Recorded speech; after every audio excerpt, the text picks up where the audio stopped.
Near the end of World War II on July 4, 1945, our main character Junpei and his younger brother Kanta climbed a cliff to collect birds' eggs. They lived in an island called Shikotan, which was surrounded by the sea and located in the remote north of mainland Japan. The two brothers loved playing with the little toy train given by their father. They imagined their home as a train compartment. They imagined themselves as train passengers, taking the train to the galactic world. One day an air raid came to the island. They could only rush to the shelter and stay there to save their lives. After a month, on August 15, 1945, Japan announced its defeat and surrender. Everyone was distraught when they heard the news. But Junpei's father, who was the commander of the island's defense force, thought that even if the war was lost, as long as they had their island, as long as their people were still alive, the country would never fall. Junpei and Kanta admired their father very much.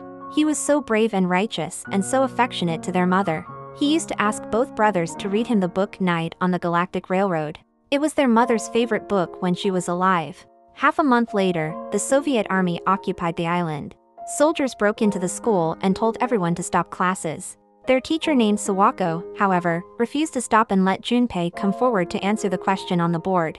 The soldier impatiently pointed his gun at them and scolded them to stop.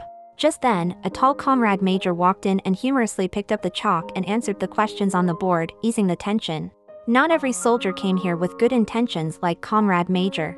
A number of Japanese homes were viciously damaged by soldiers, including Junpei's. Junpei's uncle returned from the battlefield and saw the destruction of his home. Still, he looked like he didn't care about it, perhaps because he had seen too many miserable images on the battlefield. Their uncle, who was always away, would bring the brothers small toys every time. Although those toys were just picked up from other people's abandoned houses. Sometime later, the families of Soviet soldiers also came to the island. Junpei's home was then occupied by the family of a blonde Soviet girl, and Junpei's family was forced to move to a stable next door. Their uncle once again brought toys for the brothers, this time it's a railroad track. He told Junpei he collected some items from the homes of those Japanese who had fled the island. He wanted to take the collected items to the mainland by boat to exchange for rice or they would starve. Therefore, he asked Junpei to go to the top of the cape at night to make sure there are no Soviet army surveillance boats around. If there weren't any patrol boats, Junpei would light a bonfire at the top of the cape as a signal to his uncle. At school, the teacher tried to maintain the same education as before. A group of children was singing the Japanese song Red Dragonfly, but suddenly they were interrupted by a Soviet song Katyusha from the Soviet children next door. The Japanese children sang at the top of their voices in defiance. The two classes seemed to be competing to see who can sing louder.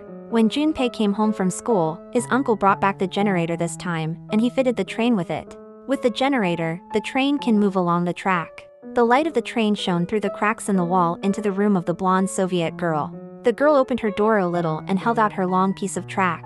The brothers connected their track to the girl's and shared the toy with her. The train connected the two rooms, and the children of the two countries were connected too.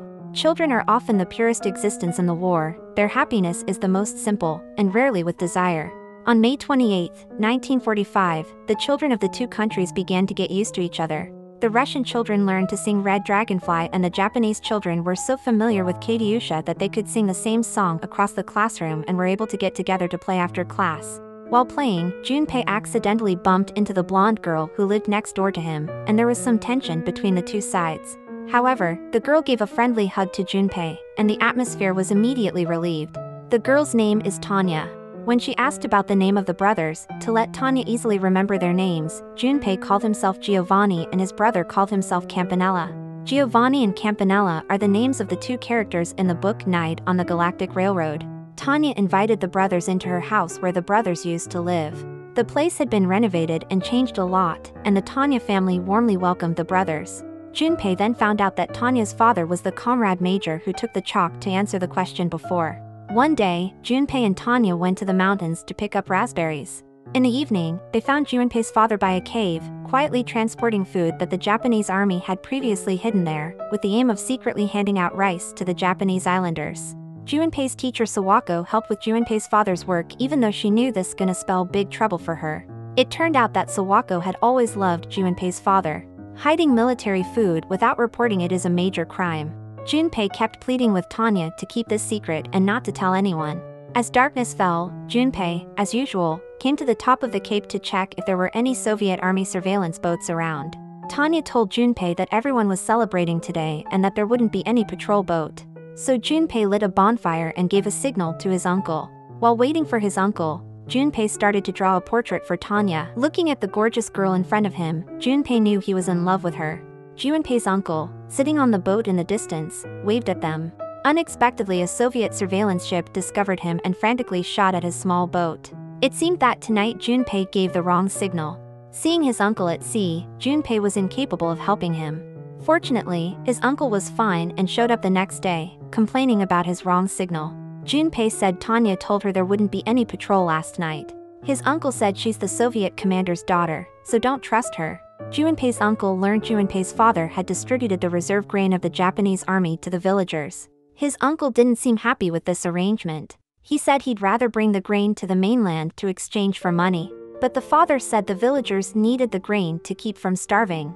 They got into a fight. His dad punched his uncle, and his uncle left furiously. On July 16, 1946, Junpei's uncle tried to smuggle the rice to the mainland, but he was caught by a patrol. Junpei's father was caught by Tanya's father in front of the cave where he hid the rice. Junpei thought Tanya was the informer and ran over to confront Tanya. Although Tanya said she didn't do it, Junpei didn't believe her. 2 years of friendship came to an end with a slap from Tanya. After seeing his father taken to the ship by the Soviet soldiers, Junpei looked very helpless and powerless. With his father taken away, Junpei ripped off Tanya's portrait in anger and grief. He finally knew what it meant to hate, even if this hate was wrong, and a dark side had begun to arise inside him. And all this is because of the war. After a year, everyone on the island was being sent back to the mainland. Junpei's grandfather refused to leave and stayed on the island forever. His grandfather had always been firm in his dignity as a fisherman. As a fisherman, his grandpa had made up his mind that his last moments would be on the sea. As soon as the brothers and Sawako boarded the ship, they met their uncle who was safely released. Junpei realized that it was his uncle who had told the Soviet army about the location of the military food to save himself. Junpei had wrongly blamed Tanya. Junpei saw Tanya on the top of the cape. He didn't know how to apologize to her in Russian, so he could only keep waving his hand and calling out her name over and over again. But it seemed that the two would never see each other again. A week later, their ship pulled up to the shore and the crowd was deported to the shelter on the hill. This was not yet Japan, and Uncle had only heard that Japan would arrange another ship to take them back. Here, the adults had to go to the mountains every day to cut trees. Many people got sick, and Junpei's brother, Kanta, was sick too. One day, Junpei's uncle learned that Junpei's father was in a shelter in the north. They were just 1 mountain's distance from there. Kanta, who was sick, kept clamoring to find his father, saying that if he saw his father, he would get better. So at night Junpei took Kanta and left the shelter to go look for their father. The temperature outside was obviously too low for the weak Kanta. Later, their uncle drove with Sawako to find them. However, when the uncle planned to send them back to the shelter, Sawako said that she also wanted to find Junpei's father. Their uncle had no choice but to take the 3 people to continue on the road. When passing through an empty fortress, they decide to rest there. But then their car hidden in the snow was discovered by the Soviet army, and Junpei's uncle chose to go out to lure the soldiers away. Before leaving, he confessed his love to Sawako. It turned out that he had always loved Sawako. Junpei's uncle became brave for the sake of his family and his beloved one. The trio who fled heard a burst of gunfire coming from not far away, but faced with such a situation, they had no choice but to keep moving forward. Fortunately, they were saved by a woman working in a shelter not far away. The shelter was where Junpei's father was. At the request of Sawako, the woman sent a letter to Junpei's father. The next day the trio received a letter from Junpei's father, telling them to wait at the fence by the cemetery the next night. The next day was Christmas. As the soldiers were happily celebrating it, Junpei's father took the opportunity to meet them by the fence. Junpei's father tried to hold his children's hands through the fence. His face was bleeding from the stabbing, but he didn't show any pain because the reunion made him feel happy. He promised the children that he would return alive. Just after the father left, a very sick Kanta coughed up blood and the soldiers discovered them. Still, the soldiers did not give them a hard time, only telling them that a ship would come tomorrow to pick them up and take them back to Japan. The next day the trio got on a bus to the dock, at which point Kanta was on the verge of death. On their way, Junpei kept telling Kanta about what they could do together when they returned to Japan. He encouraged Kanta with the story of the Galactic Railroad. In a haze, Kanta saw the starry sky of the Milky Way and finally closed his eyes in contentment. Just like Campanella in the story, Kanta became the one who got off the station first. The The car drove all the way to the destination in the cold night, and many people were waiting in front of the dock to board the ship. Here they met their uncle, who was alive, but merely wounded in the leg. Ahead came the wailing of a woman. The soldiers dragged out the body of the woman's dead father and threw it away. To avoid letting Kanta's body suffer the same fate, Junpei carried Kanta on his back and kept talking to him, pretending he was still alive. Finally, they made their way up the stairs to the Japanese ship and succeeded in taking Kanta back to Japan. More than 50 years passed, Junpei and Sawako returned to the island where they lived for a visit. On that day, they held a graduation ceremony for themselves at the elementary school they had attended because they could not graduate back then. The aged teacher handed the graduation certificates to the elderly students. A little girl rubbed Junpei's back. Junpei looked back. The girl looked exactly the same as Tanya. It turned out that she was Tanya's granddaughter Nina. Nina handed the portrait of Tanya drawn by Junpei to him. It turned out that Tanya had passed away a year ago, and before she died, she kept saying she wanted to see Junpei once again. Thinking back to the past, Junpei gave Nina the book Night on the Galactic Railroad. He told Nina that the dead would ascend to heaven and become stars shining in the night sky. Those countless stars fill the sky, shining brightly and eternally, and we live our lives down here, basking in their light. Just then, the music started, the children sang happily, and the youth danced hand in hand with the elderly. They let go of the suffering they had experienced and enjoyed the happiness they had now. The story ends here. In Junpei's perception, the deceased didn't really leave. They were passengers on the train together, and some people had to get off the station first on the way.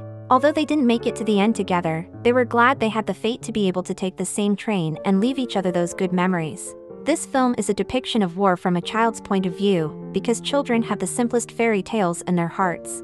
But even so, in this environment they would be affected and even hurt. When a war happens, no matter wins or lose, there are always people who are hurt, often not people with status in the country, but people who have nothing to do with politics. Just like the people who lived on the island, most of them had never set foot in mainland Japan, but they had to experience all the misfortunes that came with war. However, life must go on no matter what. Thanks for watching, and subscribe for more stories like this if you enjoy.